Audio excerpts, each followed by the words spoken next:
Hey guys, how y'all doing? Welcome back. This is the gym rerun guide that I've been kind of hinting at since, I don't know, a year ago at this point. It's been a long time, as you guys know, but yeah, I wanted to finally give you guys the gym updated guide. The team I use, I can go through real quick, but it's in the previous video as well. It's a completely detailed video. I'll try to remember to link it in the description or something like that. Maybe I don't know, maybe make it a card or something. I don't know.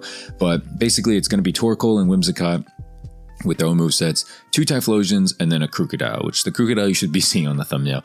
This is my go-to team, and then you can have like 1 space extra for like leveling up a Dino or a Cyndaquil to sell eventually, something like that. But basically, this is my route, okay? I'm going to go through it on screen, region by region. And again, this is my personalized route, okay? I don't want to hear like, oh, if you do this, you know, you can actually skip and not heal here or something like that. But okay, this is my personal route, okay? I'm not saying this is the best route. This is my route. This is my gym rerun route to continuously make money. Again, highly recommend using an Amulet Coin or Richest Charm or something like that. The gameplay you're watching in the background is just my gym rerun. It takes an hour, just sped up times 200, 300, I don't know, something like that.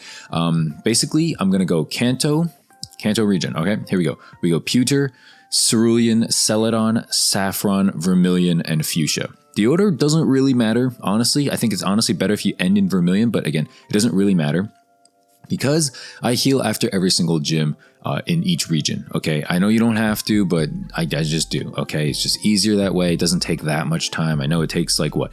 Like, I don't know, 10 seconds, something like that. If you use custom strings, the healing gets a lot faster and you don't have to worry about it as much. So I don't know, if you're worried about that, that's what I would recommend. But basically, you just throw in your Torkoal and Whimsicott, do your moves, then just spam Eruption on the Typhlosions. If you run into a Ninetales, which sometimes you will on certain gyms, just switch to your Crocodile and either use Crunch or Earthquake. Earthquake will kill your own Typhlosion, so if you're running out of Pokemon, don't use Earthquake. But if it's like early on in the gym battle, you're going to need Earthquake to take out most of the other people's stuff. So again, that's Kanto. That's PEWTER, CERULEAN, CELADON, SAFFRON, VERMILLION, and FUSCHIA. If you see a gym I did not hit, it's because it is likely too difficult or there's a puzzle change that I don't want to deal with. Okay, there's various reasons. Like for instance, Viridian, I think that Giovanni is like rarely there for some reason, so there's no point in stopping by Viridian to see if he's there. I think the other one I'm missing is Cinnabar, and that's because there's too many Flash Fire Pokemon. Like I could take like Blastoise and go there, something like that, but it's not worth it to me, so I don't want to bother doing that. Again, this is my personal preference, okay? You don't have to live with this, you don't have to do it, this is just what I'm doing. The next region that I usually go to next is Hoenn, okay? I go RUSTBORO, PETALBURG, Dewford, Mauville, Fortree, and Sootopolis. So that is 6 gyms, and for the most part, they're all pretty self-explanatory. I think Sootopolis is the only one that's like kind of hard sometimes. Sometimes I die and sometimes I black out on, and that's like largely because it's all water types. So obviously, Crocodile, Typhlosion, they're all weak to water types. So so sometimes if your eruptions don't kill like a Kingdra or something and he gets 2 surfs off on you, you're probably gonna die. That's just the way it is, okay? Sometimes it's just gonna be like that, okay? But for the most part, Hoenn's also kind of a cakewalk as well. The next region, and this is the smallest region that I do, sometimes I do this one last, sometimes I do this one first, it's Sinnoh, okay? Sinnoh doesn't have a lot of easy gyms. And by easy gyms, I mean gyms that don't have like ridiculously annoying puzzles, because puzzles are kind of annoying in my opinion. Okay, I don't want to have to deal with puzzles all the time. And so I go Oreburgh, Hearthome, Eterna, and Sunyshore. Now, Sunyshore actually has kind of an annoying puzzle, but it's like I memorized it at this point, so I kind of just built it in. It honestly takes like maybe a minute to get in and out of that gym. So if you don't want to, if you have a better gym, be my guest, do another gym instead of that one.